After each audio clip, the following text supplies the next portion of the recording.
You're listening to For the Republic, a love letter to Star Wars animation.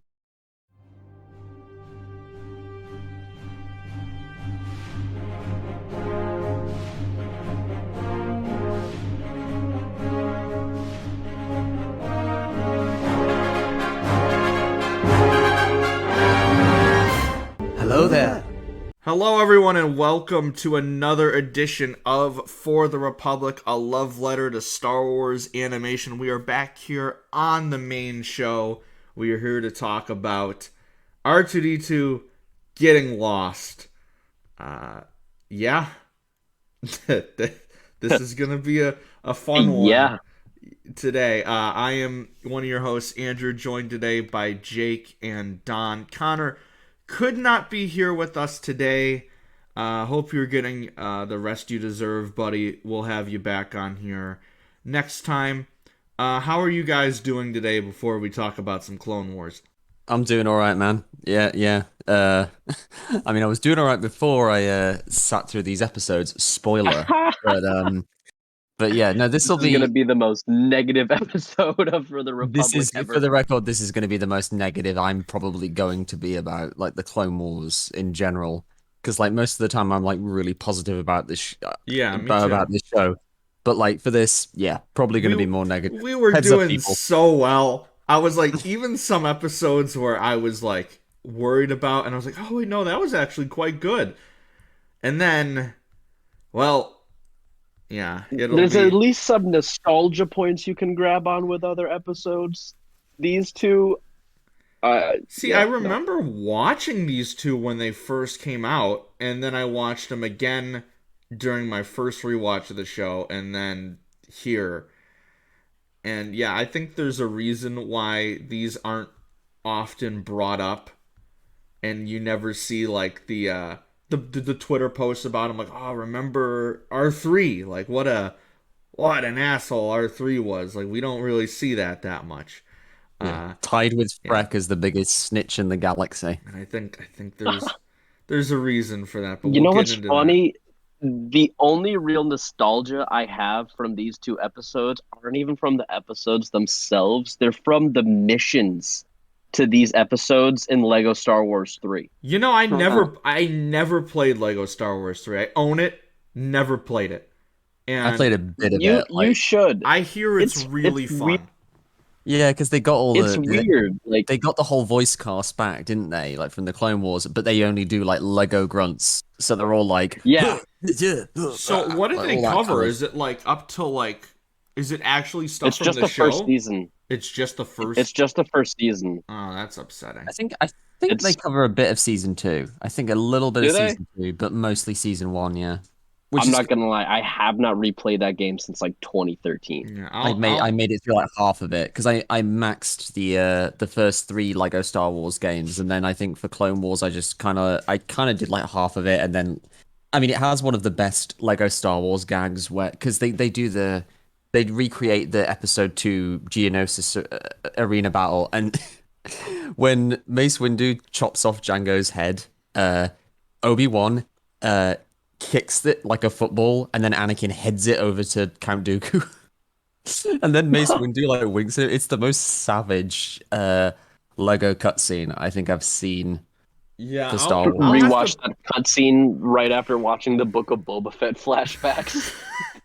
If I can get my 360, traumatized. If I can get my 360 working again, I'll have to play that game at some point after I beat Lego Skywalker Saga. If you have any of the 2 recent Xbox consoles, it's on backwards compatibility. You can download it. Yeah, okay, that's pretty. Speaking sick. of which, I finished Lego Skywalker Saga. I am still on the super prequels. Charming. Loved it. Now I just need to like roam the galaxy as like as right. That's what I'm working on now. Real grandfather. 100% it. Yeah. I'm being so lazy. My go-to duo is always Last Jedi Rey with Ben Solo. Oh, cool. My go-to. Also been using a lot of Barriss and Luminara too. That's a fun duo. Yeah, I haven't unlocked them yet. My go-to is like team for like scouring the galaxy is Scavenger Rey and Obi-Wan, and I like to kind of like headcanon The real explanation. grandfather. Yeah, that Rey went scouring the galaxy, searching the galaxy with the spirit of her real grandfather. I mean, there's still a possibility for an Obi-Wan connection Well, now that like Hey, we've if we go off of what Daisy Ridley said, that was once what the script was for Rise of Skywalker. Why did they change it? God damn it! Speaking like of when script, this might cause some controversy here because I guess I try to be super positive on these shows because I don't like being negative, but I guess this is just a negative episode. I read Not me. not not you, I know that for sure. I read not the full script, but like the Wikipedia summary of the Duel of the Fates script for the first full time the other day. That shit sucked. Like I'm sorry. Like there was Yeah. some We're gonna cool have to fight about this, Andrew. there was some cool stuff in there, but like I can see I've read why. it in- I If you can take- see why. The thing I'm the most like glad that they changed it about is I think it's become, no disrespect to Colin Trevorrow here, but I think it's become very clear that he was a one-hit wonder with the first Jurassic World, and everything after that he's done has just been Can we even? bad. Okay, the first Jurassic World wasn't even that good. It wasn't even that good, but like it was fun. Like The I thing have no about desire to Duel see of Dominion. The Fates, yeah, Duel like of I the mean, Fates even had that's some got mixed spectacle. reviews.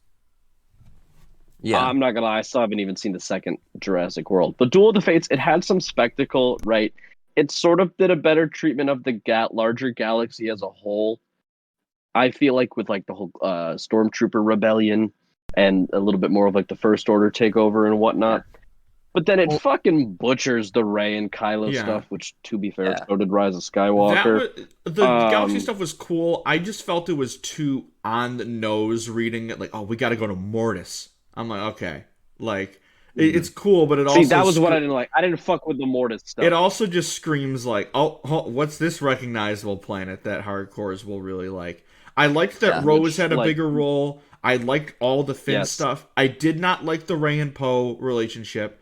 I didn't like No, that how was fucking weird. Kylo, like, yes, they kind of Stays evil ruined and Ben killed Rey's parents redemption. somehow. Yeah, Which but makes he no stays sense. evil. At least in Rise of Skywalker, he has a solid act of the film where he's redeemed before they decide to kill him. Okay, This- but can we say that though? Because yes, he's redeemed about halfway through, but then he doesn't speak again doesn't until speak he again. dies. Yeah, Ow. so like that's I all don't he's. know. That's Ow. the only word. Famous last words. And Ow. I liked how Lando had more of a role in Rise 2 than he did in Duel of the Fates, and I don't know. I also just Y'all remember during the Last Jedi leak days when everyone was convinced that Rey and Luke were gonna go to Canto Bight to find Lando? oh my god, I don't didn't know. remember that. I didn't know. I never read remember. the I leak for remember Last that there Jedi. was rumors that Lando was going to be the Master Codebreaker. I think that was actually planned Yes. at one point, but they couldn't get Billy D back, which is weird to me. That's That they crazy. took until Rise to get Billy D. Either that or Ryan just didn't want to have Lando. The fact in the that movie. they didn't have him in Force Awakens is the biggest crime of all. Like, yeah, he's just as fucking important of any of the main trio. Like it would have been so easy Which- to just like put him on Dakar in the Resistance base. Like, of course he'd Right. be there. yeah. I just Yeah. thought some Also- of the Ray stuff, like, oh, she's blinded for half a second, and Rey then Solano. Kylo dies, and then here's your last name that we're just randomly gonna reveal. That stuff I didn't care. Like, would it be cool to eventually, like, Boyega was like, oh, I'd like to see an animated show of this. That would be cool, but maybe if I read the full script, it would be different. He said that but of Duel of the Fates? I think he did, yeah. But like, because I know he's talked I'm about gonna in need to look into that, interviews damn. about how he wish he had Finn's story in Duel of the Fates. Back when he had that convo with Kathy Kennedy about representation of characters of color. I remember that. Because But- you remember how excited he was before Rise of Skywalker was coming out, talking Yeah. about how Finn had this great, bigger role and Do you got to do remember all the this great stuff. Celebration And then the panel? movie came out, and he was just like, where'd it go? Yeah. Where'd it go? Do you remember the panel at Celebration of how excited he sounded? 'Cause- Yeah. You remember I how didn't they see that. all were? yeah. Even Oscar was hyped and ready to go. And 2 months later, he was, oh, they should have killed me in Force Awakens. Oh, I will never come back unless I'm homeless. Like, What did they do to this movie during post production? Yeah, At like least Oscar's more positive now. So yeah. That's because he got that Moon Knight check, and he's like, "Oh, I forgot about this." he's like, Yeah, "Ooh." and he's also like got all the Poe comics, and he sees all the love for his character. He seems I to assume. really Yeah, like I'm so Poe. glad he's read those comics. Yeah, it's so nice to see like it's so nice to know that he sees like the way that people love his character and like all the kind of stuff that's been added to that backstory. I mean, it's really cool. I don't want to go on too much about Rise of Skywalker because I'm like I've got so many like feelings that I still Yeah. need to expunge about it. But yeah, I Random- agree. There's so many with like I agree so much with what both of you have said because like there's so many things that like are really bizarre, and I feel like we're still they're all still kind of keeping things locked down in terms of like the creative process of just what happened to like the point where Daisy Ridley's Right, and so admission that that's they were- what we need. I just feel like Yeah. both pitched stories, whether it be Duel of the Fates or Rise, missed the mark in a way of how they should have ended this trilogy. Right, and you could have what taken directions they aspects could have from gone. both and combined them, and it, Yeah. it probably would have been good if you had taken some of like the bigger galaxy stuff from Duel and more of the Force kind of stuff from Rise, and then mixed it with a little bit better storytelling on both ends. That Oh, could have been a damn fucking good finale. Or just do But a two-part honestly, we're kind of finale. at the point that would have been interesting. I remember that was theorized for a Ray while. in the But All that's what we're Black, gonna I get. was like, oh, that's a really cool look. But then someone on Twitter pointed Right, out that the would other have day, been it would have been sick. cool. But then someone pointed out, like, oh, you want to talk about how Ray's just a Luke clone? Like, this is literally just Luke's look in Return of the Jedi. I'm like, oh, Yeah, that's true. Yeah, you're right. It really You're is. right. I love the double-bladed saber. The double-bladed saber is cool. The and I double-bladed think saber, and also Poe and Finn's like war armor. Those are sick. like I Yeah, will those are pretty forever cool. love the end of Rise Ray saber. I'm looking at it right now. Yeah. But like a Oh, it's double-bladed That saber's phenomenal. a double-bladed saber, it would have been cool. But something about, I think I remember someone at Lucasfilm saying that, oh, it's just not something a hero character would have, and I'm like, what? I think that was Phil Stozak, and as much as it's cool, or I think that's how you say his last name, I don't know for sure. Much as it's cool that he does give a lot of insight into the making of the movies on Twitter, he says shit like that a lot. That to me, it's just like, oh my god, stop talking. I mean, I get it, I suppose, because like the only association that movie audiences would have with Is a double-bladed Maul, saber yeah. is Maul. So it's like it's only like diehard Star Wars fans will Yeah, will but now, I associate mean, that with I Jedi. know this is all gaming, but we have, Cal. Bastila and Satele, Sean. Yeah, we have Cal Kestis. Yeah, there's like the Jedi Academy there are games heroes. and Legends where you can have a double-bladed saber. And people So yeah, were pitching as far back as Force Awakens. I remember people pitching that To Rey give her the should make double-bladed saber, a double-bladed saber from her staff.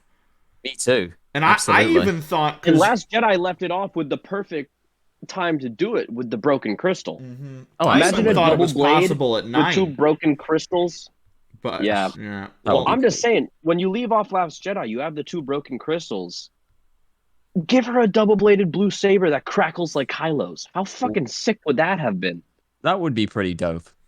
I have to admit. Yeah, Or just have a clean. I mean, just have a clean saber. But yeah. I think we need to stop getting sad and get more sad by talking about these episodes. But before we do that, just a quick reminder that we did drop our recap of episode 4 of Obi-Wan Kenobi. I know that was Jake's favorite of the bunch.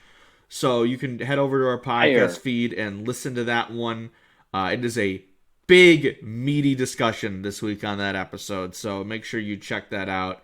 And this is probably going to drop around the time that episode 5 of Kenobi drops. So we'll probably be recording that recap later in the week. And that'll be out probably Friday or Saturday as the other ones have been. I'm very excited to see where the show goes.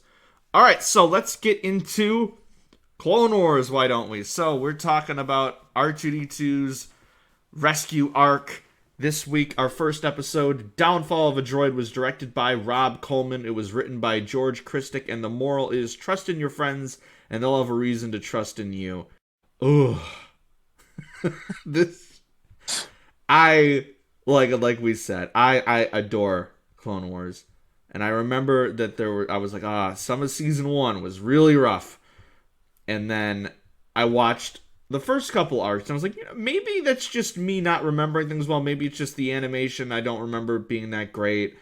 Because the Tordaria episodes were great. I had a lot of fun with the Malevolence, and of course Domino Squad was fucking perfect. But then we got to Domino these Squad was ones. And yeah, Downfall in particular was just hard to get through. Like, You knew when Yularen came in at the start, sounding like he did, like no energy whatsoever. That man was tired as fuck. My first note that is just set the tone. Yeah, my first note is Tom Kane sounds extremely sleepy in this opening narration. It doesn't Literally, help mine that is it's Yularen intro sounds tired as fuck. It doesn't help that it's still at this this. point the like first draft of the Clone Wars fanfare where there's barely any like background music during the narration. So it doesn't set the mood at all. I do like how they put into play that the Republic is in like a weird place right now in the war. They keep losing to Grievous repeatedly after the events of Malevolence. But then it goes downhill from there. I did a little research according to Wikipedia, which kind of explains some of this stuff. This was the second episode of the show produced. The first, technically by production code, was the first fourth of the Clone Wars film. But even that looks better than this, which confuses me. That's just insane, though. Like, the animation in that is honestly pretty crispy. Like, So then this just looks like shit. Straight up, this episode is the earliest animation that will ever be seen in the series, and boy, does it! Because the animation It doesn't in this look finished. opening scene is just doesn't at all. atrocious. It Like looks the like lip- it looks like a PS1 it looks like game. a video game cutscene. Yeah, like an Yeah. adaptation of the show in like a PS1 or PS2 game. It looks like a YouTube fan film, honestly. And I know that sounds harsh. Right. But, like, the lip syncing is Can we the even lip say syncing that is now bad. though? Because some of these Clone Wars style YouTube fan films are fucking incredible. I mean, they look insane. Like so much better than this. Yeah, like a bad one, I suppose, is a better way of saying it. Like really, a bad 'cause, one like, from 10 years ago. yes, exactly. Because like What the lip really- syncing doesn't match up, Yeah. and like a lot Nope. of the textures aren't even finished. You and there's even really a shot. see that like marionette style Yes. puppet mouth movements in these episodes. That really comes through. It's not. And they even good reuse either. shots as well. Like there's a shot of Grievous like jumping in his Jumping into the starfighter. ship. I noted that. They used Yes. that shot like 3 different times. Yes, and you can tell that it's reused because the fire textures are they're so unfinished that it just looks really bad. It really does look like a PS1 era game. Which and I only say that because like the rest of the animation, even this early in the show, is really good, and they're very creative in how they like found a way around like certain stumbling blocks. And but yeah, it makes a lot of stands out sense. so much more because the next duel of the droids looked pretty good, but then this one did not, and you can just very clearly. Which tell is that it weird was- though. Again, that you say that they did the first part of the movie before this one, because even that has like, shaky cam and focal zooms, and like it actually sets you within the environment. This one legitimately looks fake. It doesn't put you in the moment. Like it just looks bad. Yeah, I got Wikipedia up right now. It's production number 102, so it's the first solo episode they worked on, and as it says, they probably started animating this one first because it says you'll have the earliest animation, and even like this opening scene, it set the tone for what we were gonna deal with here because. I point out to you that the voice acting, it all sounded like temp tracks. Like, it just didn't sound... Yeah. It sounded like the stuff you hear on, like, the unfinished Clone Wars arcs that they had up on StarWars.com for a bit. Like, the unfinished... Shit, you're right. That's what it sounded like to me. Like, Matt Lanner, James Arnold Taylor, they just all sounded off. Those sound stilted. Yeah, and then the worst part of the animation is Obi-Wan's hologram looked awful, like goofy as fuck. It like in Duel it looked good, it looked better, but here it didn't. It looked like clay. They just hadn't figured That's what I'm stuff saying. Like out yet. I know that was the intention, right? That George wanted it to look like those marionette puppets, and that's fine. George is a weird ass dude. I'm gonna let him do whatever weird ass things he wants. But this is the only time, for me at least, that feels really sort of in your face, and it does look rough. Yeah, No, For sure. Even the music is different as well here. Like Kevin kind of clearly saw that this episode probably wasn't going to be well liked anyway, and See, it feels like he that's the took the one thing I opportunity to liked. I experiment. liked the score a lot in these It's episodes. very techno in places, isn't it? Like for So most of it. there's a couple moments of that like techno, like almost like hard rock style, like hard rock techno mix that it stands out a couple of times over these two episodes. But other than those few moments, the Very. score is flat as hell. There were a couple fun, like I pointed out here during the space shootout at the beginning. I really enjoyed the score there, but then like again, you had those very few moments where it like really stood out and was like, okay, this is fun.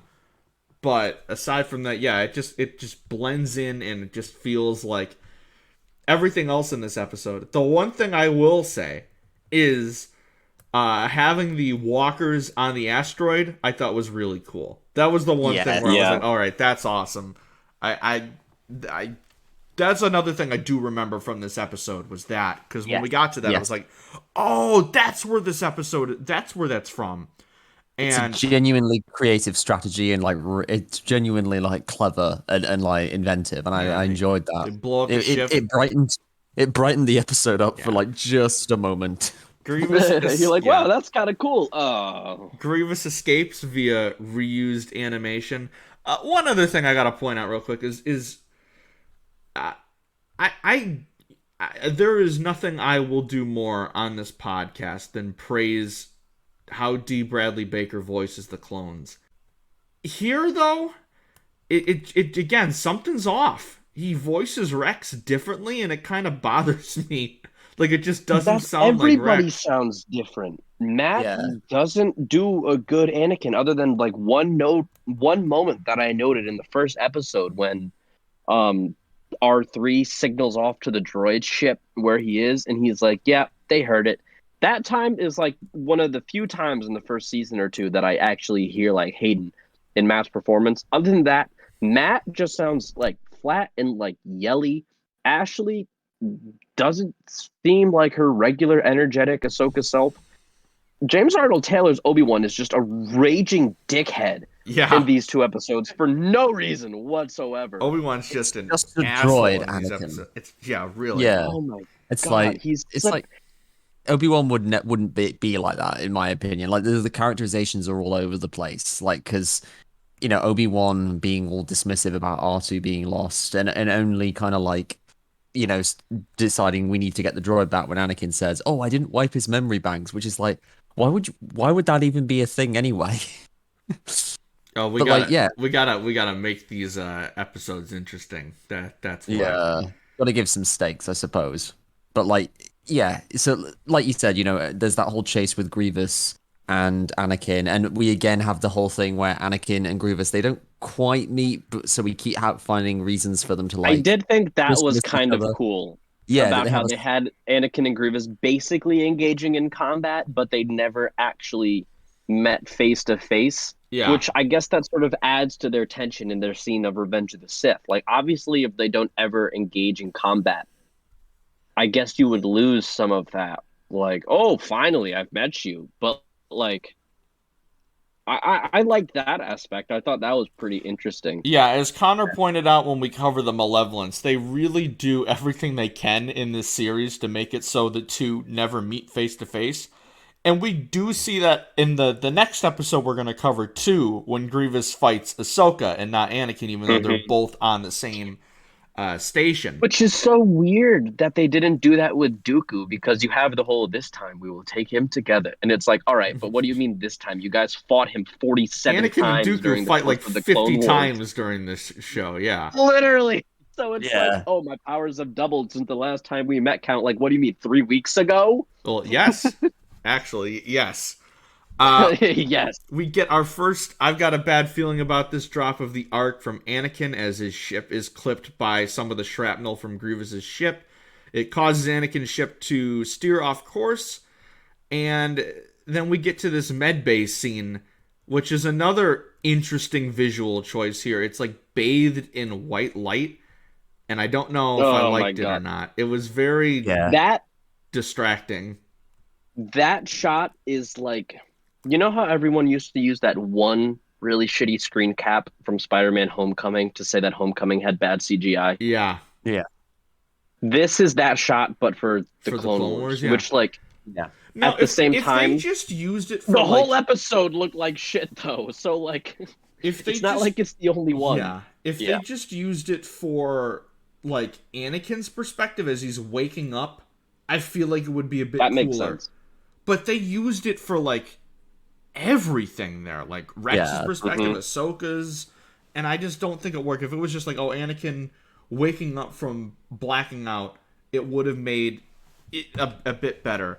Also, It- It felt like to me they had to add it in late, and so they just threw together the quickest, easiest shot they possibly could, and then washed it all out so you couldn't see it was unfinished. yeah.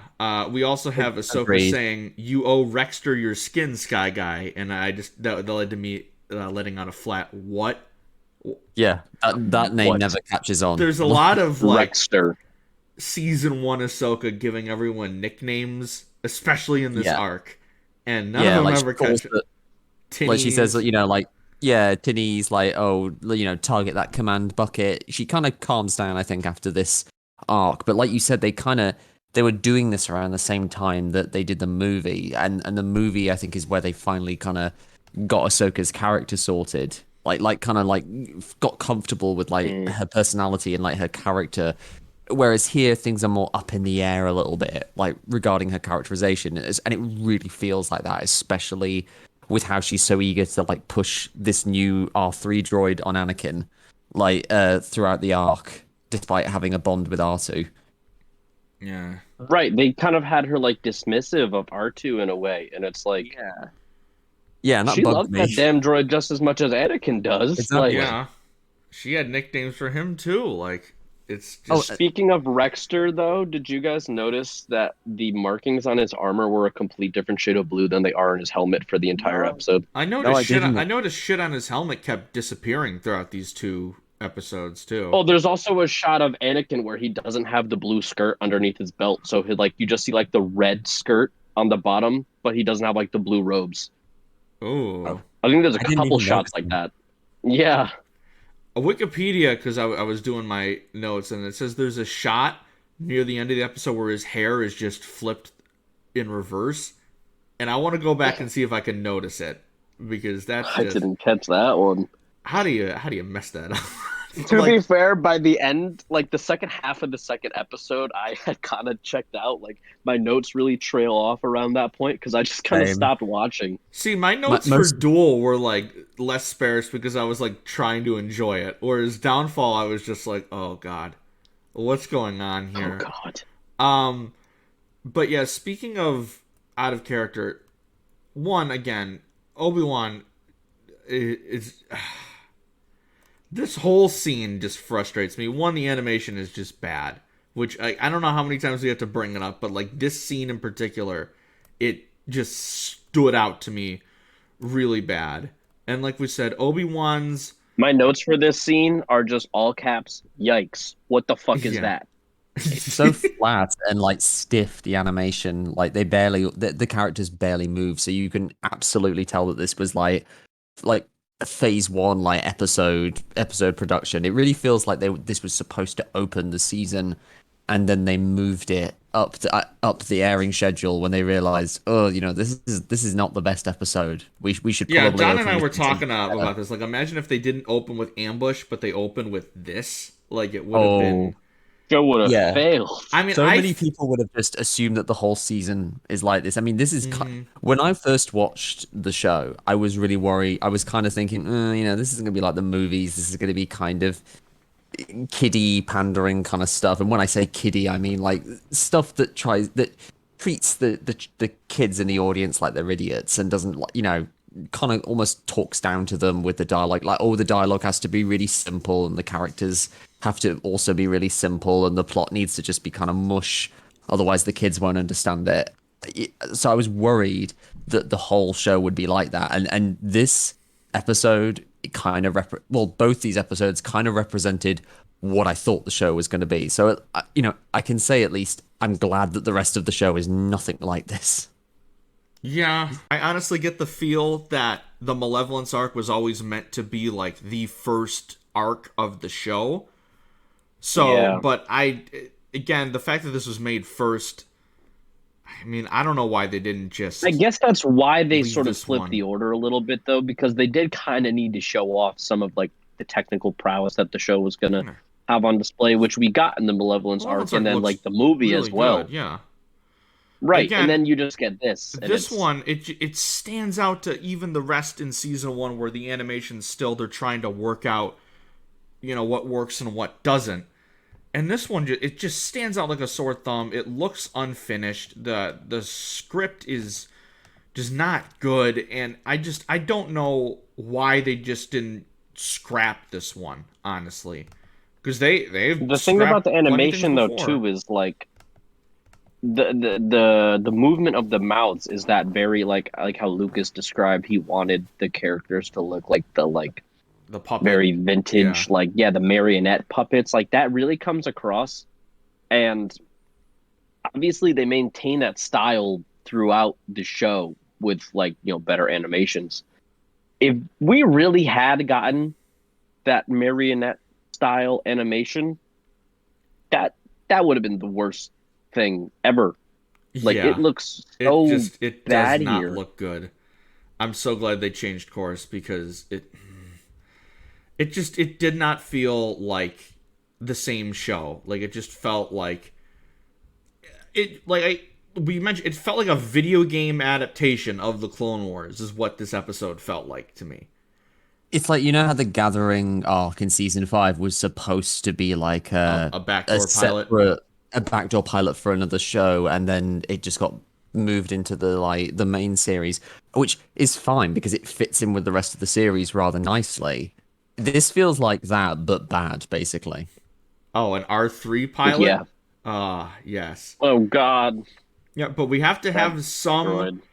stakes in these episodes by showing Anakin's attachment to R2 meant that he never wiped his memory, so if R2 falls into Separatist hands, they'll discover all of the Republic's plans and war tactics and everything, and Obi-Wan is like, you gotta find that droid, but he's still being a jerk, and as someone whose favorite character of all time is Obi-Wan Kenobi, these episodes hurt really bad.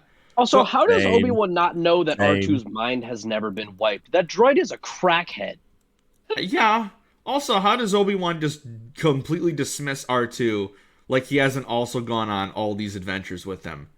Exactly. Literally. It just screams, oh, we gotta make Anakin seem different than the other Jedi here by making him have like a super duper attachment to the droid. And yes, it's very clear that Anakin has more of an attachment to a droid than any other Jedi does, but They just needed some artificial conflict that they didn't have already, so they manufactured it.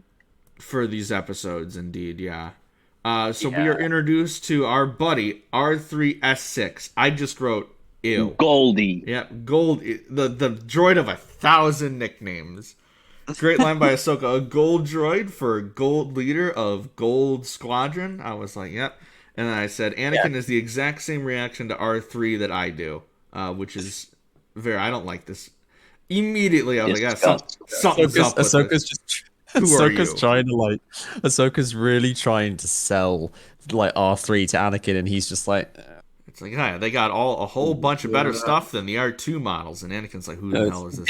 You're not R2. Did I totally check out and miss their explanation to this, or did they never say how the fuck Grievous had a droid infiltrate the Republic and get him stationed on Anakin's squad? So apparently, according to Wikipedia, they explained it. You know how they used to do like the airings of these, where like they would have facts pop up during the episode. Oh God, yeah. They explained it in that. So in the decoded version, it says.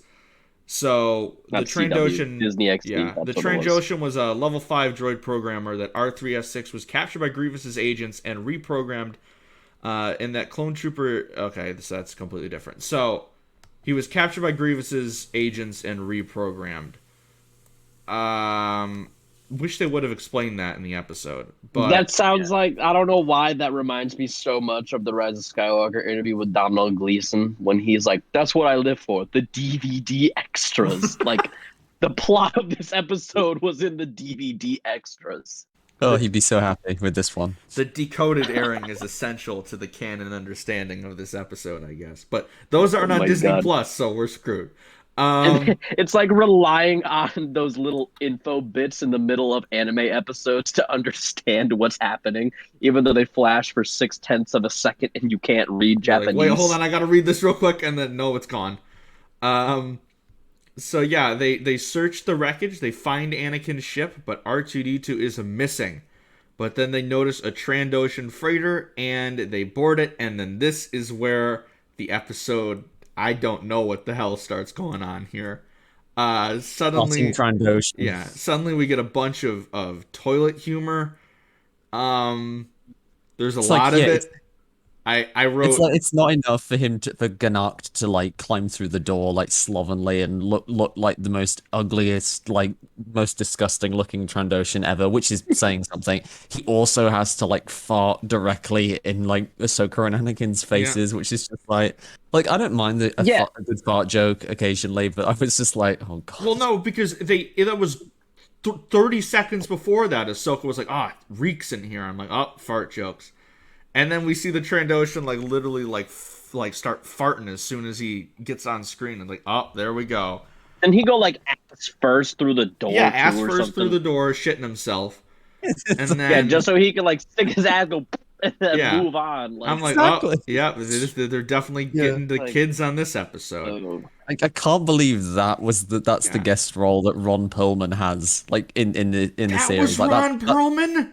That's Hellboy. Oh my That's god, I didn't realize that. It's Ron Perlman. Because this episode just went from a 1 the to a -6. My episodes, the credits skipped. I didn't have time to watch them, and I always try and like pay attention. I always try and go didn't through the know credits, that- which is oh so my god, I difficult would have because said something.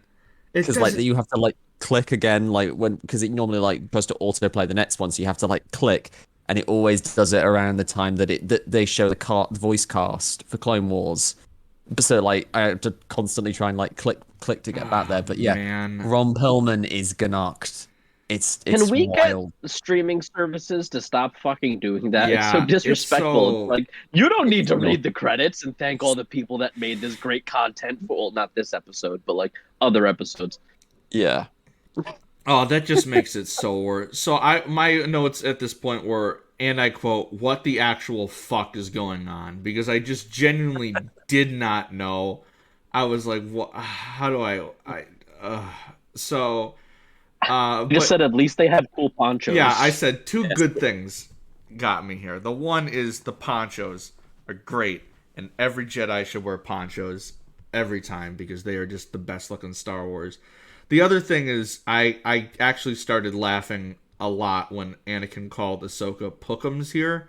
I just don't know why I found that so funny. It just sounds like Anakin trying to be like casual, and he just fails miserably. Like also finding a way to like annoy Ahsoka just a little bit. Yeah. I mean, there's the bit later on when they fight the those IG IG droids. passengers, and she calls Anakin Gramps, and I'm like, Yeah. he's My God. 20. That's so forced. Because okay, it's a pet peeve of mine. I hate when they have like teenage characters or like younger generation characters call like anyone who's older than them just like old in general, like old Gramps or like old man.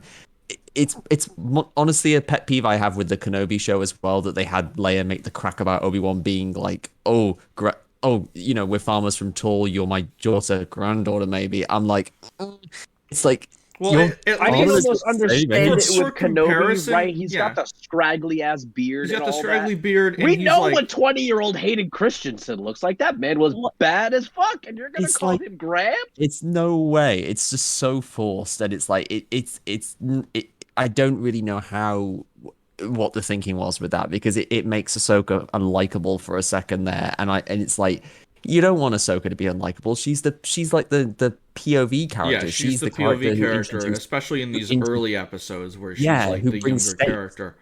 But like, yeah, like with Kenobi, I can kind of understand it because Obi-Wan is supposed to be in his late 40s at that point. Anakin is what in canon here, 19, 20? Like, Yeah. and Ahsoka's I believe what, he's 20 at this point. Ahsoka's like 14. 14, so they're that's only a 6 years apart. 6-year difference. Gramps? Exactly. Right.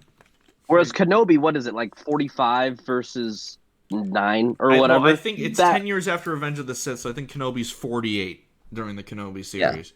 Okay. I think around that He was point. 38 in Revenge of the Sith, I think. So, yeah, no, that's... Yeah, I don't know. So they find these IG droids. The writing in this episode was just... As they're searching for R2. And what do you know? Goldie accidentally turns on the IG droids. This droid just always screwing up. What a shock. So they fight these IG droids. We get some cool action here. Again, I pointed out at this point, I did like... I said the score is a bit different than what I normally remember with Clone Wars, but I did mind it, especially during this fight scene. They beat the droids. R3 just sucks. Anakin gives him the nickname of Stubby, which again, leave the nicknames to someone else, pal. But yeah, that's how I feel. Well, don't leave it to Ahsoka these episodes. Yeah, I know. Yeah. Goldie, Stubby. No one nickname anything for these episodes. No more nicknames. Just stop talking. Refer to everybody by their full name. Yeah, R3. Just call him that. No Stubby. But this droid is just... I felt Anakin... Like, we're supposed to be... Anakin's just not giving this new droid a chance because he misses R2. I'm like, no, this guy fucking sucks. He keeps screwing up. He genuinely sucks. But turns out, guys, would you be shocked to find out that the Trandoshan had R2-D2 the whole time? And he's actually working What a plot twist. And he's actually working with General Grievous. Can you believe it? Can you believe it? It's like my favorite thing. My favorite thing about that whole scene is like the Anakin and Ahsoka hear an R2 unit noise. They have the fight, and then Anakin like confronts the Trandoshan, and then Ahsoka just cuts in and goes, "Master, R2 is not on the ship," and it's like, you just heard an R2 noise. You just heard an R2 noise. That makes no sense. Also, how the fuck did he get to that other door? Yeah, like he must have teleported across the ship. Yeah, I guess he has like a secret passageway or like a transmat system from like Star Trek or some shit. He probably like had to like crawl through like an air vent, was like ripping ass the whole way. Yeah, you know what? Give us that perspective in the episode. That's what we really that's what we really needed to save this episode. Just more Ron Perlman's Trandoshan just ripping ass in an air vent for 45 seconds. You know what? I would have taken it over Stubby. So R2 eventually gets his restraining bolt off like really easily, starts escaping. And then Ron Perlman shows up and he's like, "Oh, you took your restraining bolt off," and then just doesn't put it back on R2 for the rest of the episode. Can we just talk about what the hell's the point of restraining bolts too? Like, if R2's always able to get out of them, like like why did he need Luke to take one off if like he can just like, knock it off himself? Point? I guess Ganot's restraining bolts are like really crappy versions that you can just easily get off, I suppose. Yeah, they're like the Walmart Just As Good brand. Yep. So we have another space scene. Anakin's in his fighter with Stubby, and what do you know? He's messing up again. He tries to activate the hyperdrive, but no, he turns on the tracking beacon instead. And what do you know? Grievous shows up. Wow. Y'all should have had this droid scrapped for parts after that. Like, no more second chances. That is obvious sabotage. The engine messes up. The tracking beam. He's like, all right, activate the hyperdrive. And he just deattaches from the hyperdrive ring, and then that gets blown up. It's like something's up here. It was cool to see hyperdrive rings. That was cool, yeah. Because they always love a good hyperdrive ring. But hyperdrive rings so cool. But yeah, it just... How did they not realize that, hey, this droid is... Something's up here. But Rex and Ahsoka managed to get there in time to save Anakin. And Rexter Jetster. Yeah, my guy. Oh, yeah. no. One time that Rex actually is in the Twilight, which is interesting. Like most of the time it's just Anakin and Ahsoka or Anakin and Obi-Wan. It was cool to see him like set the hyperdrive stick and watch them enter hyperspace with Rex doing it. That was cool. Yeah, that was cool. And it has my favorite bad line of the whole arc where Anakin yells at like Stubby and then he just goes and wheedles off, and Ahsoka goes, Oh, you hurt his "You hurt his feelings. feelings," and Anakin just yells, "His feelings? What about R2?" Like, dude, that's so childish. That's so childish. We end with, "Oh, I know R2's still out there. I just know it." It's Yeah, it's such an abrupt ending as well. It's Yeah. like It kinda really reminds me comes of out of nowhere. it reminds me of like the second Ghost Rider film, how that movie just ends suddenly with like Nicolas Cage going, "My name is Johnny Blaze, and I'm the Ghost Rider," and then the movie just ends. Well, sometimes you just gotta find the right place to end it. Yeah. So yeah, this one was rough, guys. I mean I try I'm trying to be nice, but it just, Me too. I can't say Yeah. like it's just I'm not. yeah. Some of the stuff like the IG scene was cool. The score was nice, but the animation sucked. The voice acting was not like they should have re-recorded it. The IG scene was definitely my favorite one, and I did like some of what I'll call the standout score moments, like in that fight, and then there was a couple in the episode after as well that I kind of like because again they were different, but like for the most part, the Kindreds didn't do shit. The score was so like it was elevator music. Yeah, it's definitely like people complain about the droid arc in series 5, and some people say that's the worst storyline. No, this is the worst Hell no, story D arc. Squad is top tier Like Star D Wars. Squad looks great. Like say what you want about D Squad, those episodes look great. They had the visuals are really good. The voice acting is really good, and there's at least like a story there.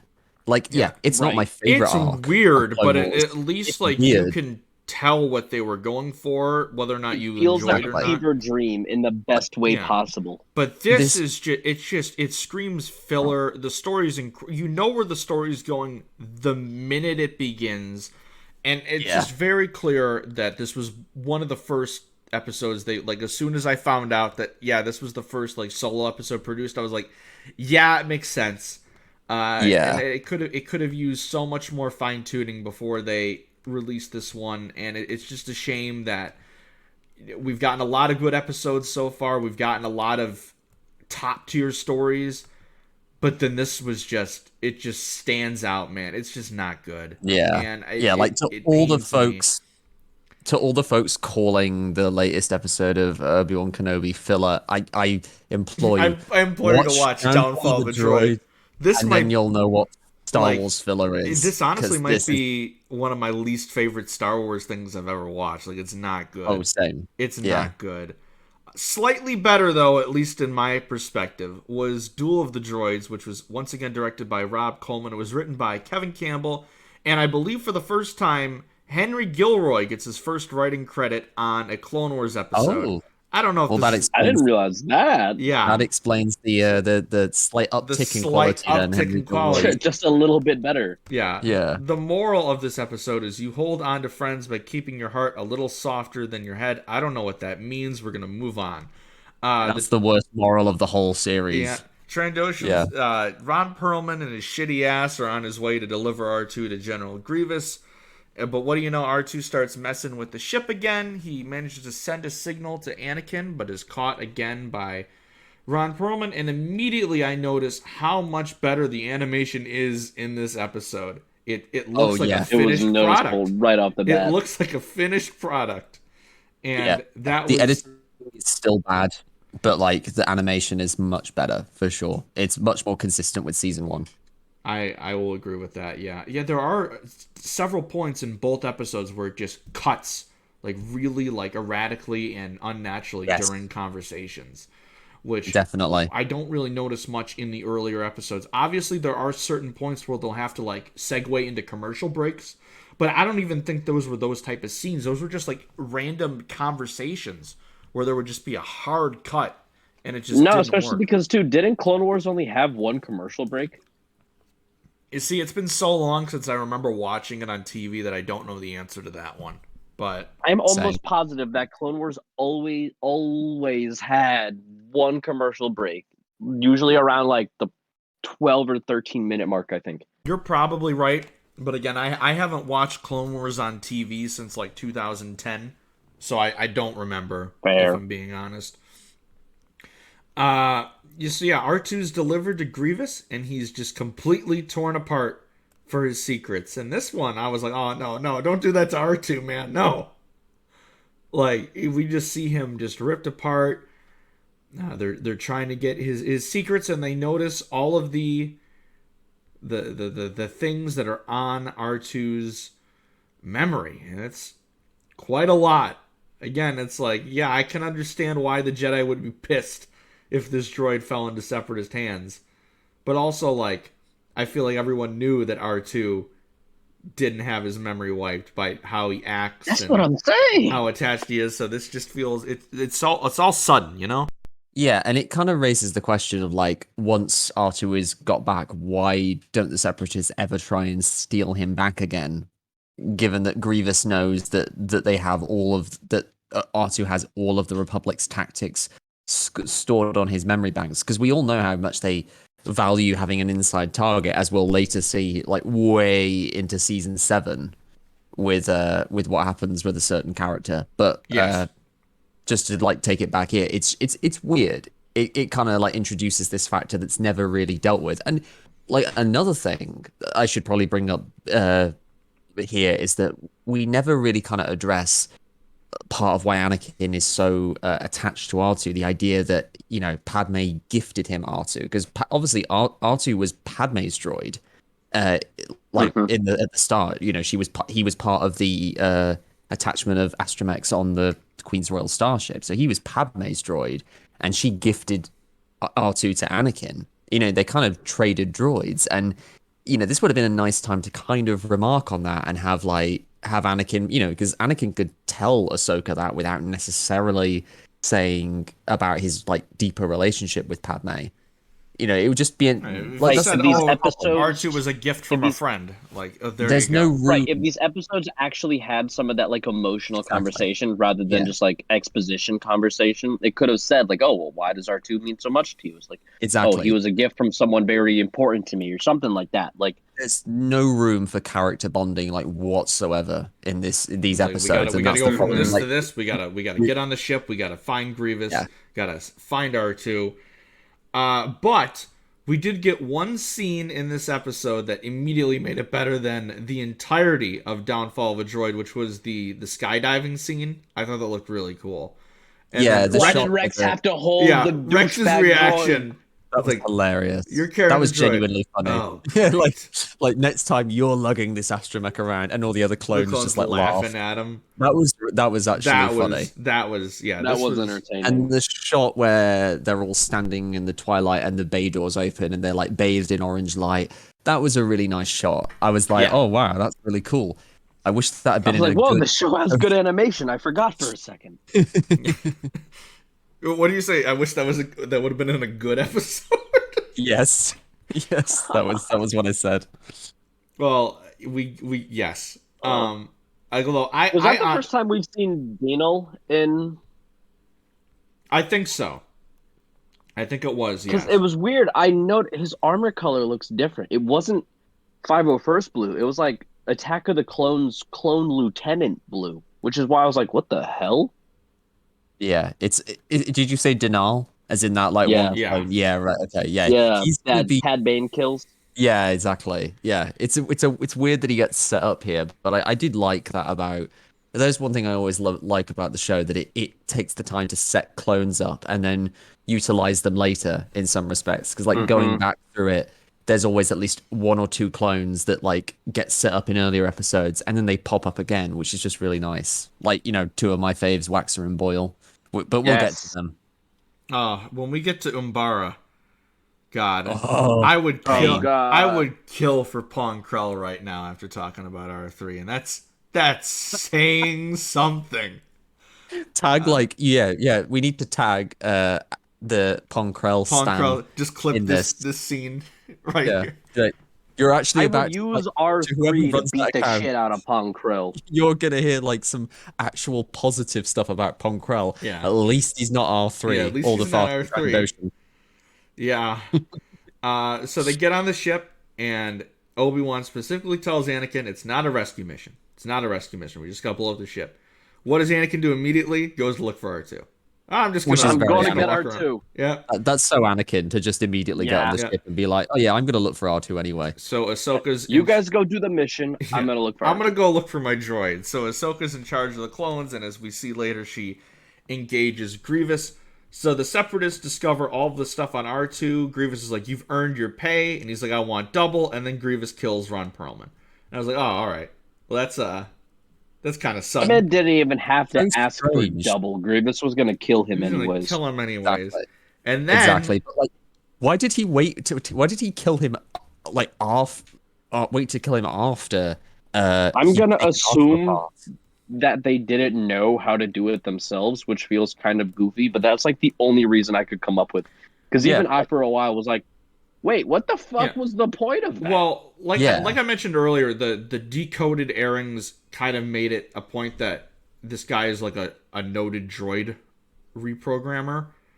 So that must I be mean, the why guy that Grievous... just rips ass in his ship Yeah, all that day? guy. Yeah, so Grievous needed him. I going back though, I did like the "Don't be scared, we're all droids here," and then Grievous starts laughing. Yeah. That was... Well, that's such a lie, honestly. Like, he's that's not a so droid, very- but you know, that's he's so a very cyborg. Grievous. So then Ahsoka and the clones are running. R3... Actually. Yeah, actually, no. R3, you know, lags behind for a bit, and he takes a message from General Grievous. Guys, we find out that R3, this whole time, little Stubby, was an agent for General Grievous. What? Also, does Dun, Ahsoka dun, just have dun. horrible hearing? That man was like 12 feet behind her. Like, oh yeah, Grievous, I got you, homie. And she was like, what are you doing, Stubby? He has such an annoyingly like high pitched beep as well. Like just I'm- to try, like it really kind of sounds like a little kid that's like that's done something bad but is like trying to like hide it. I haven't done anything. It's very kind of like I'm just in complete shock of what we just found out. I can't believe this whole time that R3 was working for the Separatists. I can't your believe father has nothing on this it. Can't twist. believe it. I just... You were the chosen one. R3, what have you done? I thought you were just an idiot, but now you're working with Grievous.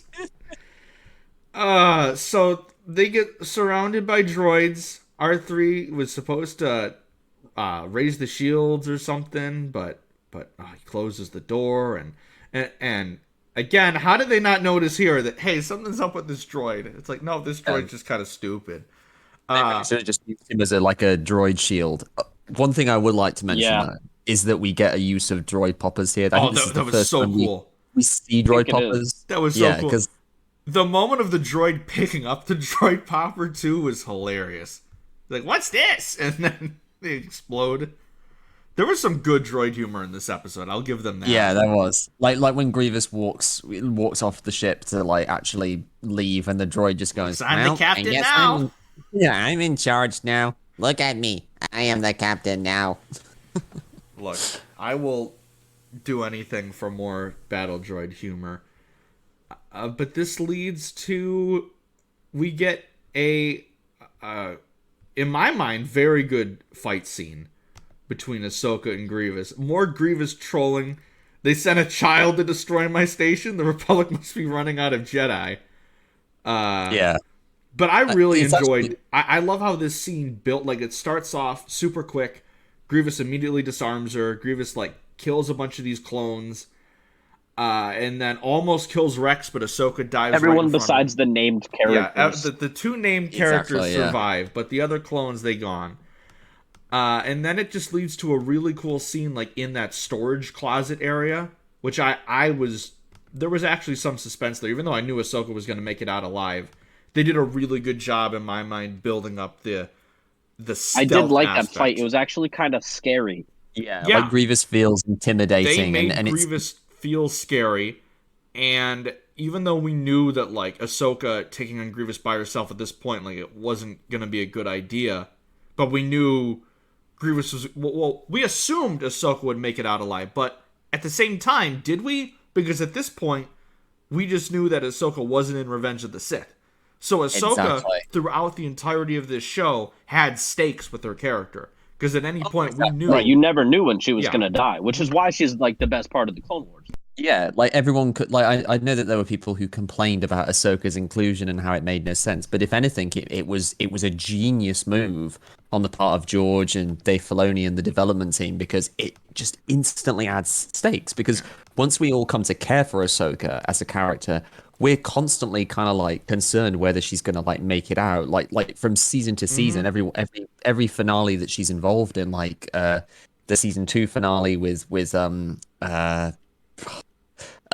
Aura Singh, Yeah, Aura or Singh, the yeah. or the season 3 finale With with the the with the That was like a Trandoshan. whole marketing. Yeah. Exactly. That There's was like always part of their whole marketing with it every like season. You is knew Ahsoka gonna make it out of this? You knew that most of the Jedi were going to be fine, and you knew that Dooku and Grievous and Palpatine, like, they were all going to be okay. So who did we add the stakes to?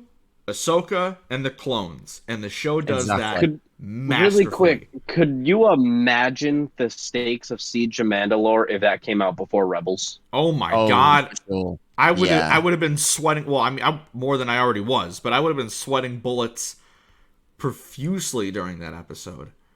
That It's would have with been Maul too, because Oh, exactly. if Maul Exactly. didn't show up in Rebels or Solo for that matter, he very well we might have thought, yeah, Ahsoka's just gonna kill him, or the clones are gonna. Oh my! The Take Order them both 66. Yeah. Oh, I was exactly. just thinking the Maul fight. I didn't even think Order 66 until right then and there. I'm like, I would have been, because Rex too, because we didn't Exactly. know about his. Yup. I You bet know- there is a draft of the Siege of Mandalore script, like, because I bet before Rebels came and they made the decision to have Rex survive there. I bet there's a draft of Siege of Mandalore where Rex dies on the ship, where Ahsoka can't get him back, and during the grave shot, instead of Jesse's helmet, it's Rex's helmet there. It I would not- love to know more I- about the original plans for I don't. Siege of I Mandalore. don't want because- you saying that ever again, Don. That just killed me. I mean, I'm Well, we so know glad with that like the didn't happen. Ahsoka novel, it originally was pretty different, at least Yeah. back then, and that Yeah. was even still. When did Ahsoka come out? 2015, 2017? I think, or 16. What the fuck? It was ahead of Ahsoka's appearance in Rebels. It was literally, I think, around the same time that season 1 came out, because obviously season 1 was like a huge shock when she showed up. Yeah, and that At was the end. what, end Yeah. of 2014, beginning of 2015. So Ahsoka released, according to Wikipedia, October 11th, 2016. So Oh, okay. yeah, so right after Twilight of the Apprentice, this novel came out. Oh, okay. That's Or interesting. right before. I don't, because did Twilight Apprentice come out around the time of Force Awakens, or was it Yes, after it came Force out. Awakens? It was 2016. I know this. I remember this because So it would have been closer to Rogue One. they had the tease of the like crossguard saber in the trailer. Yeah, I remember. Oh, that trailer is good. Yeah, March 2016 was Twilight of the Apprentice. So Right. Okay. yeah. I mean, in a way, I'm kind of glad that Siege of Mandalore came out around the time it did, just because of like how great the animation is in those episodes. Oh, But yes, if it it did does. come out like when it was supposed to, and then we got Rebels, yeah, no, that would have. It would have been so different. Would have been insane You know what? for sure. I'm even more depressed now. Not only just thinking about that, but the fact that we got that coming, and I got to talk about freaking Stubby for another 20 minutes or so. Like we've just all got completely Yeah, sidetracked we're like, now. oh man, so great.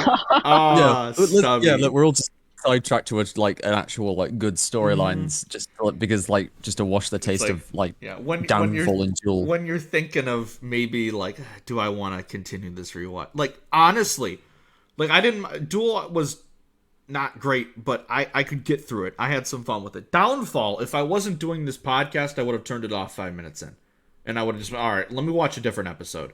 Like it's just Yeah. it's That's just enough for today. not good. Yeah. But this Ahsoka fight was another example of how Clone Wars will do everything on their mother to make sure that Anakin and Grievous do not meet, because Anakin is off finding R2, and then Grievous finds Ahsoka, and they duel and they go in a different corner. But speaking of R2, who does Anakin find? He finds the cheeky little bugger himself, and we get in my mind, another really cool scene, Anakin fighting Magna Guards, which, if you just say Magna Guards, I'm sold right then and there. Yeah, that was a Because cool Why fight. don't they have the capes though? That drives me nuts. How so many of the Magna Guards from Clone Wars don't have the capes. Yeah, I Maybe think it it was was definitely like a budget thing animation because of issue or the Yeah, an something. animation issue. It's like how Yeah. Grievous in Battlefront 2 couldn't have a cape because they're like, no, it's too hard to animate. yeah. And isn't that also why Dooku doesn't have a cape for a lot of the Clone Wars? Probably, because he had one early Probably the on, thing. and then he had like Yeah. the modified outfit. Yeah, and the Mhm. pajamas Oh, in yes, the season three. pajamas. Oh, the royal pajamas. I love that that's a Battlefront skin. That is just my Yeah, favorite Oh that's thing. my great. god. That's That should great. be You know is that if just- someone rolls up wearing those in Battlefront, you're fucked. Honestly, I that will should have not been need his, my eyes to see you, Jedi. that should have been his permanent outfit. Yeah. Once they introduced it, Boy, he just wears. yeah. Why are you wearing your pajamas? He's just Dooku? like me. It's comfortable, He wears his pajamas to the grocery store. beautiful. Like it would just make Dooku more relatable. Like he's just that guy that puts on pajama pants and goes to get his coffee. He's just gonna Yeah. wear what's comfortable, you know. Yeah. I mean, I'd relate mean, to him. See, I will give the episode this for as kind of like bad as a lot of it is. The third act is pretty good, No, and there's a lot I of good action beats. Had And- a bit of fun with Duel. Yeah. Downfall And we was at least get to the yeah, really Downfall bad was one. just bad. Whereas like Yeah. here, you at least get the spectacle of like Ahsoka fighting Grievous, Anakin fighting Magna Guards, and R2 just electrocuting the shit out of Stubby. Yeah. It's- That moment too, I literally have goddamn R2 as a menace. I love this Yeah. shit. It's like if the twist wasn't the most predictable thing in the world, this episode probably would have played a lot better. But because like literally the minute R3 shows up, you're like, something. It's sus as fuck. You're not R2. One thing I did like though is Anakin and R2 arguing about R3, like Anakin cheated on him. I don't know. I found that Yeah. pretty funny. It's like I had to get it. And Was it's, Obi-Wan's it was- idea. I Yeah, had to okay, get Because it. that's exactly what R2 would do. He wouldn't be like, "Oh, I was in such danger." It'd be It's like, "Look, oh, you bitch." R3, like Anakin just gets immediately embarrassed, like, well, I needed a replacement droid. It was Obi-Wan's That's his idea. like- Come on. How long did you wait before replacing me? I mean, yeah, I'll take solace in some fun there. Ahsoka, still hiding from Grievous, discovers that R3 is a double agent, and I don't. She said something. I don't remember what she said. She was like, "Oh, She says that's stubby little backstabber." backstabber. Yeah, there we go. And- Which is like fair Stubby. enough. She's been fighting his corner. Like I suppose this is something of a lesson for Ahsoka because she spends the whole story arc fighting Stubby's corner, and then she basically just gets completely betrayed.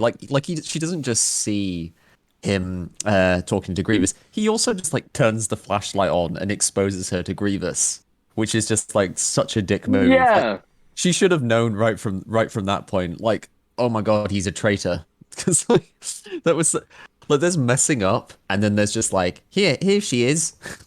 yeah, no, I mean, I will say the moment when Grievous like suddenly grabs Ahsoka by the throat, that actually made me jump. It was a well executed jump scare. oh yeah, Gary Grievous is Yeah, like and he just the best thing climbs ever. down from the ceiling. It makes him menacing in a way that he kind of isn't for a lot of the series, apart from episodes like Lair of Grievous, because usually he's fighting Jedi who are like more on his power level, whereas like here Ahsoka is very much outmatched, and she has to like be inventive. Like it's clever how she did. there was another great shot where Stubby lit up Ahsoka, and then Grievous's lightsaber just comes into shot. That was another really good one. Yeah, that was good. Yeah, Uh, that was tense. Yeah, so again, they did a really good job building tension in this fight. Back in the landing bay, they're about to leave, and R3 activates these Vulture droids, reveals himself as a I spy. love Vulture droids. That was so cool, getting to see them actually fighting, like, not in the air, like fighting actual Yeah. like Jedi. Like that was super cool. That was a really cool With their little visual. heads. with the little heads just like floating around talking to each other. And I'm with Jake. I love me some Vulture droids. I love me some B2s. I was eaten up with my droids in this episode. Like, I also have to mention that one clone that was piloting the Twilight. He just runs down like to see Anakin and goes, "Sir." For some reason, that was really funny. Like he just runs down. It was like a GTA NPC interaction. Yeah, exactly. yeah, definitely. We get another I got a bad feeling about this from Rex, so 2 for 2 in this episode. And then we get another very Grievous quote here when he grabs Ahsoka's lightsaber, and we get another lightsaber to add to my collection. And I'm like, he said it. He said the line. He said the thing. I also liked how when Ahsoka just like it says, "Oh, you must be General Grievous." Grievous does like a little cough when he laughs. I feel like that's the first time he starts to do the whole. Matthew Wood does the whole thing of like having an evil laugh and then like immediately coughing like. I was gonna say, does he? It gets worse throughout the Clone Wars, doesn't it? Oh, it does. Yeah, it does. Like he coughs even. Yeah. He just coughs even more, and it just for some reason I just always think that's like amusing, like him just like coughing while laughing. Like I do like how in the Lego Star Wars movie when he like fights Spider Maul, he has like he just keeps coughing like more and more, and then Maul just uses that to win. I just think that's really amusing.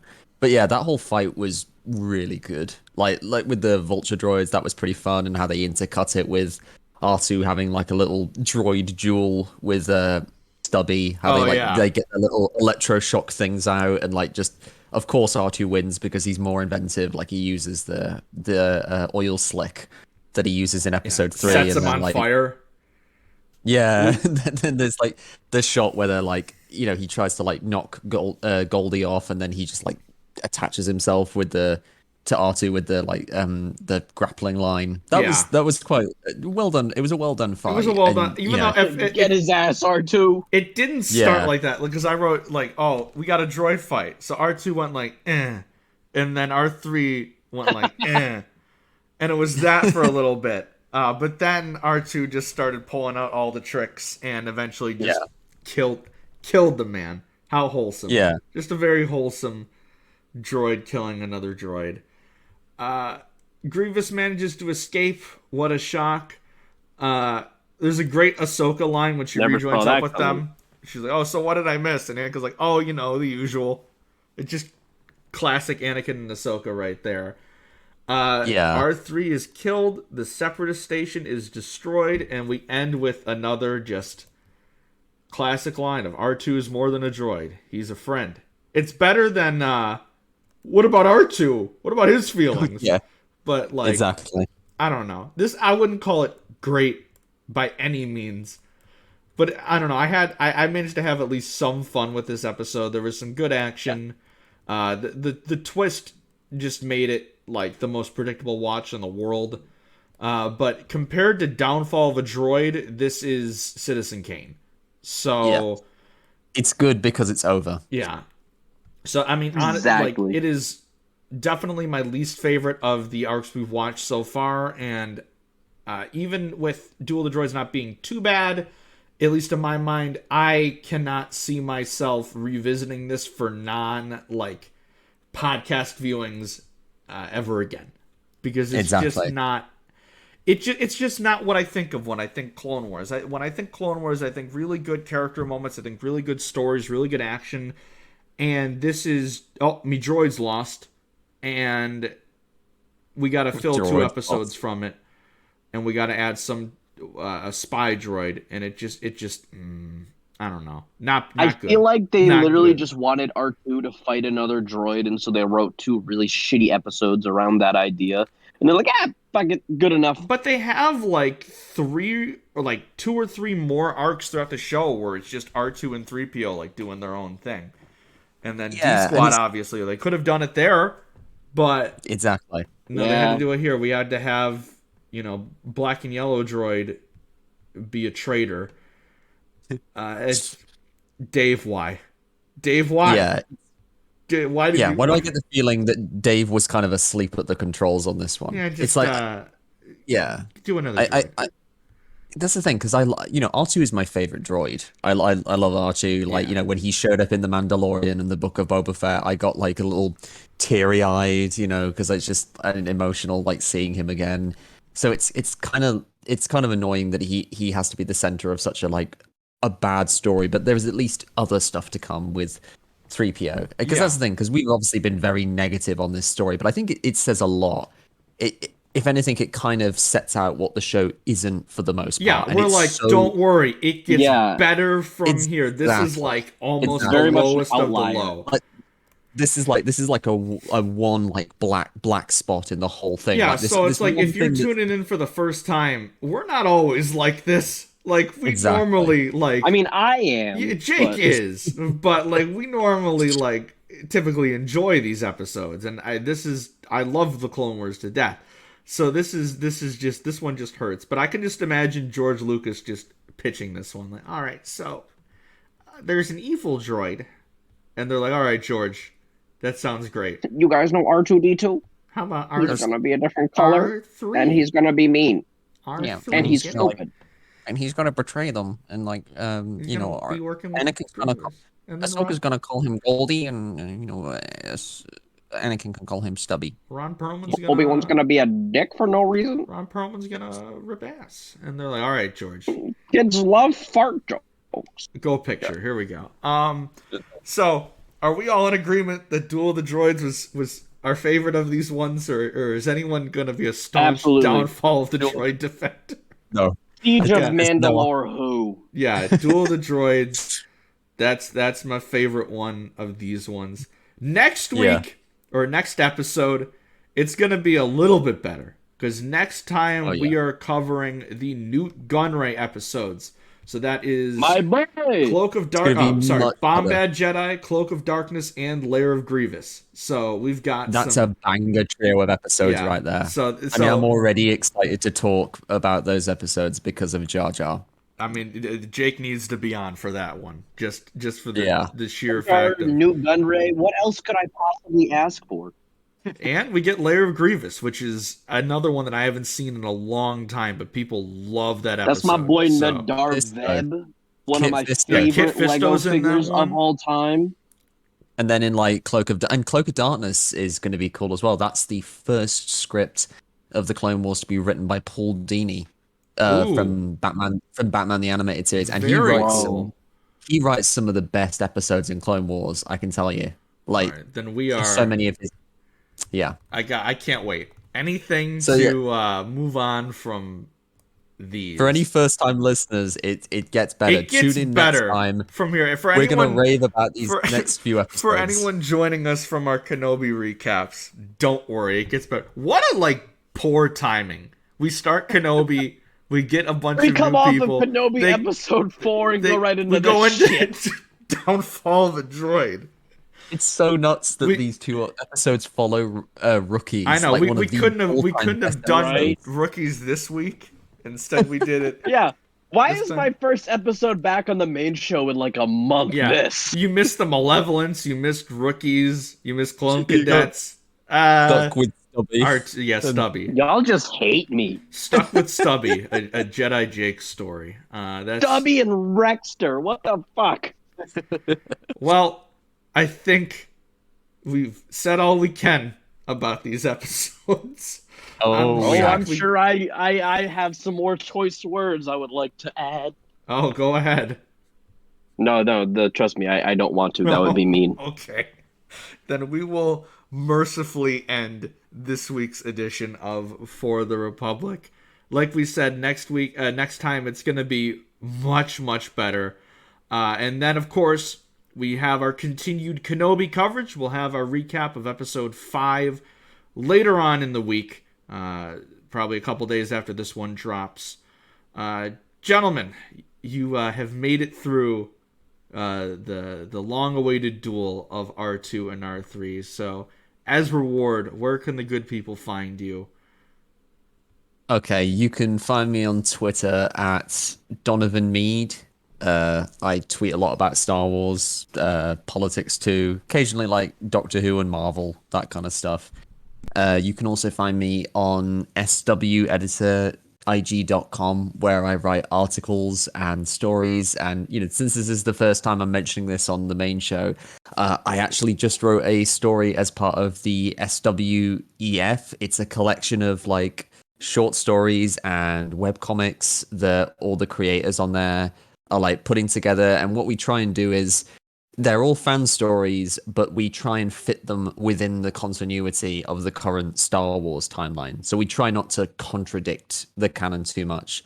And I just have brought out a story. It's called Scars of War, and it takes place 5 years after Revenge of the Sith and follows a Jedi and a clone trooper, both of whom have survived Order 66, who are now like grappling with the ramifications of that and who have to confront their past traumas in order to survive. I had a lot of fun writing it. I've got some positive buzz from it from other people in the SWE server.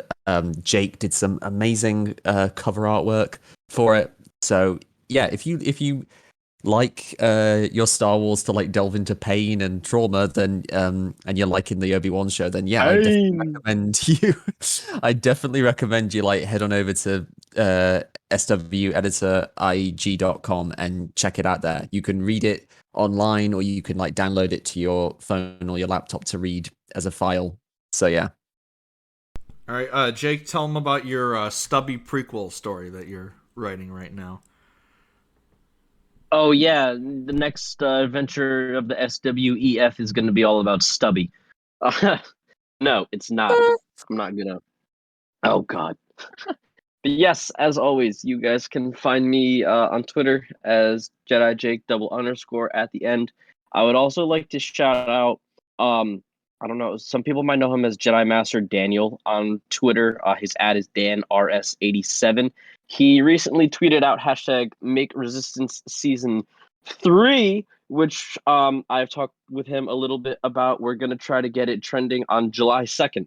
So if any of y'all are on Twitter, save that day. Obviously, this is a podcast that loves to talk about Star Wars animation. We all love Star Wars animation. And yeah, Resistance is fucking dope, and I can't wait to cover it. And it deserves more. So keep an eye out for that. As Don said, I did the cover for Scars of War, which is a phenomenal short story. Seriously, cannot stress enough how good that shit is. Go read it. Go read the entirety of the SWEF. Check out the Star Wars Editor Discord server, where all of us here at For the Republic like to hang out and yell about Star Wars and all that. And yeah, Andrew, your turn. Yes. All right. You can follow me on Twitter, TikTok, the like at Starlight Andrew. You can find the podcast on Twitter at For the Repub Pod and on Instagram at For the Republic Podcast. Just a reminder that we are still continuing our support of the Amidala Initiative here during Pride Month. We have the links to the GoFundMe in this podcast episode right now. You can also follow them on Twitter at Amidala Helps. It's a great cause, supports a lot of LGBTQ youth, and it's funded by queer Star Wars creators. So that is always a great thing to support. Like we said, next time you can catch us covering the new Gunray episodes. And yeah, Connor, we know what you did.